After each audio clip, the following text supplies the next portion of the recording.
स्वागत है आप सभी का जीटीवी इंडिया न्यूज़ पर। उत्तर प्रदेश में जैसे ही राजनीतिक सरगर्मियां तेज हुई हैं, वैसे ही राजनीतिक दल भी सक्रिय हो गए हैं। जहां पश्चिम उत्तर प्रदेश में सभी राजनीतिक दलों के वरिष्ठ नेता लगातार जनसभा कर रहे हैं। पूर्व में समाजवादी पार्टी के राष्ट्रीय अध्यक्ष अखिलेश यादव जी 10 अक्टूबर को स्वर्गीय चौधरी यशपाल सिंह की शुभ जयंती पर सहारनपुर जनपद के तीतरों में जनसभा को संबोधित करके गए थे। वहीं अब 18 तारीख में पिछड़ा सम्मेलन, कश्यप सम्मेलन मुजफ्फरनगर के बुढ़ाना कस्बे में किया गया है। उसकी तैयारी समाजवादी पार्टी के राष्ट्रीय महासचिव और राज्यसभा सांसद विशंबर प्रसाद निषाद जी तेजी से कर रहे हैं और सहारनपुर जनपद में आज ये पहुंचे हैं और उसके लिए जनसंपर्क कर रहे हैं। इनसे जानेंगे कि क्या तैयारियां आगामी जो सम्मेलन है उसके लिए की गई है। सबसे पहले तो आपका बहुत बहुत स्वागत है सर जीटीवी इंडिया न्यूज़ पर। जीटीवी इंडिया न्यूज़ को मैं बहुत बहुत बधाई देता हूँ।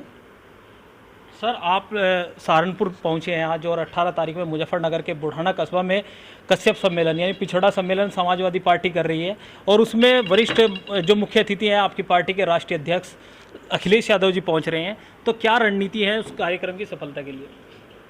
18 अक्टूबर को मुजफ्फरनगर की धरती बुढ़ाना में बहुत बड़ा विशाल कश्यप निषाद महासम्मेलन होने जा रहा है, जिसमें मेरठ मंडल और सहारनपुर मंडल के सभी गांव के कस्बे के सारे लोग जुटेंगे और पश्चिम उत्तर प्रदेश से पूरे प्रदेश को संदेश जाएगा, क्योंकि भारतीय जनता पार्टी की योगी सरकार पूरी तरह से कश्यप निषाद विरोधी है, किसान विरोधी है, नौजवान विरोधी है, मजदूर विरोधी है।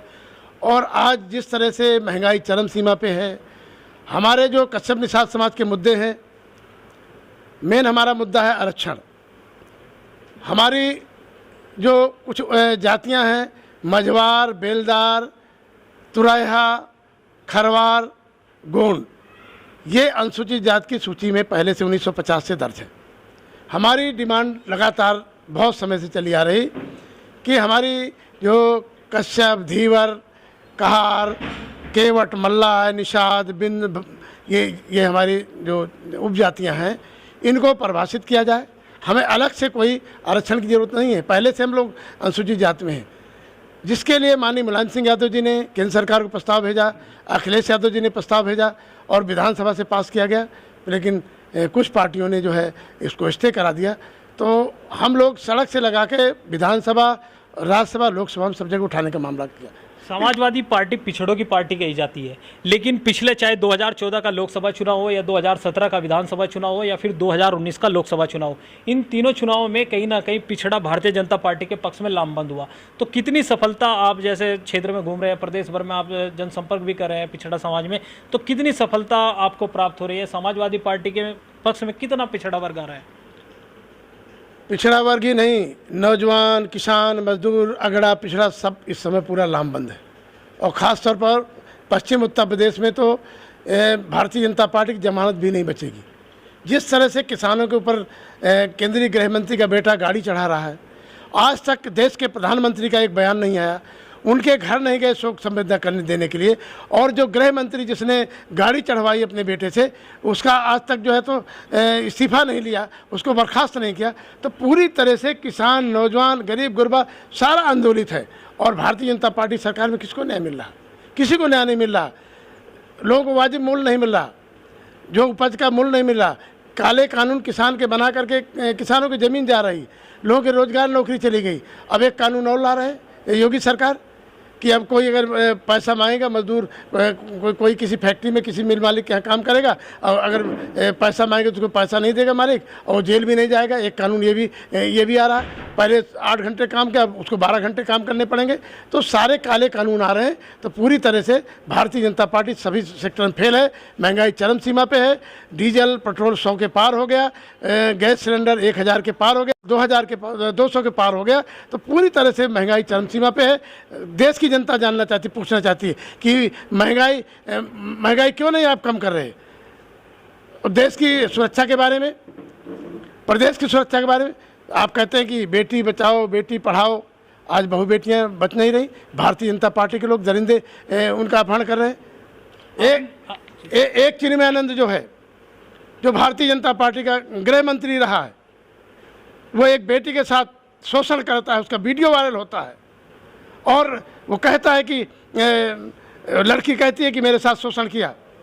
उसकी बड़ी मुश्किल में जब उसने आत्मदाह की धमकी दी, FIR लिखी गई, लेकिन गिरफ्तारी नहीं हुई, उसको क्लीन चिट दे दी गई। और एक मुस्लिम समाज का नेता आजम खान जो 8 बार विधायक रहा, सांसद, लोकसभा सांसद रहा, और जो विश्वविद्यालय बनाया, जौहर विश्वविद्यालय बनाया, वो तालीम देना चाहते थे लड़कियों को, बच्चियों को, उनको आप जो है तो जेल में डाल दिए। और जो बच्चियों को तालीम देना चाहते हैं उनको जेल में डाल दिए, और जो बच्चियों को शोषण करे उनको क्लीन चिट दे दिए। ये है भारतीय जनता पार्टी के चेहरा। आपने आजम खान का भी जिक्र किया और बढ़ती महंगाई का भी आपने जिक्र किया। सबसे पहला सवाल तो यही है, आपने आजम खान का जिक्र किया, कहीं ना कहीं लोग कहते हैं कि समाजवादी पार्टी आजम खान के साथ खड़ी नजर नहीं आई, क्योंकि समाजवादी पार्टी आंदोलन की पार्टी मानी जाती है कि आंदोलन समाजवादी पार्टी की एक पहचान है, लेकिन आजम खान के लिए कोई ऐसा आंदोलन समाजवादी पार्टी ने नहीं किया, ऐसा ज़मीनी स्तर पर लोग कहते हैं। समाजवादी पार्टी सड़क से लगा करके, विधानसभा से लगा के, लोकसभा से लगा के, राज्यसभा तक सब जगह मुद्दे उठाए हैं, लेकिन भारतीय जनता पार्टी के जो क्रूर शासन, ये किसानों के ऊपर बुल दौड़ा रहे हैं, उनके खेतों में बुलडोजर जो है लोगों के ऊपर चला रहे हैं। तो यही जनता जो है अब इनके बुल और बुलडोजर का जवाब 2022 में देगी, और अखिलेश यादव की सरकार बनेगी, तब इनको न्याय मिलेगा। और जब आजम खान जी तभी छूटेंगे जा करके, क्योंकि जब फर्जी केस लगाना है, उनके हाथ में सारा सत्ता है। अंधे के आगे रोए, अपन दीदा खोए, कोई सुन रहा है सरकार में? अगर पत्रकार भी कोई कहता है, पत्रकार भी मार दिया गया किसान आंदोलन में, पत्रकार भी कोई बात उठाता है उसके खिलाफ CBI जाँच कर दी जाती है, उसके खिलाफ भी आंदोलन। हाथरस की बेटी, उसके साथ अन्याय हुआ, उसके साथ रेप हुआ, उसकी हत्या हो गई, आधी रात में जला दी गई।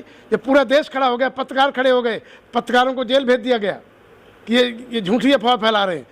देश का गृह मंत्री, देश के सारे अधिकारी, योगी की सरकार, मोदी की सरकार, पूरा मंत्रिमंडल, केंद्र का, प्रदेश का, उन अपराधियों के साथ खड़ा हो गया। जब पूरा देश खड़ा हो गया तब न्याय मिला, तब वही दूध का दूध पानी का पानी अलग हुआ, और पता चला कि अपराधी वही लोग थे जिन्होंने लड़की की हत्या की थी, बलात्कार किया था। तो भारतीय जनता पार्टी केवल अपराधियों की पार्टी हो गई है, अपराध प्रदेश बन गया है। आज पूरा जो देश के जो अपराध ब्यूरो का आंकड़ा आया है, उत्तर प्रदेश अव्वल नंबर पे है, प्रथम नंबर पे देश में अपराध में। लड़कियों की जो है उनके अपहरण पे, उनके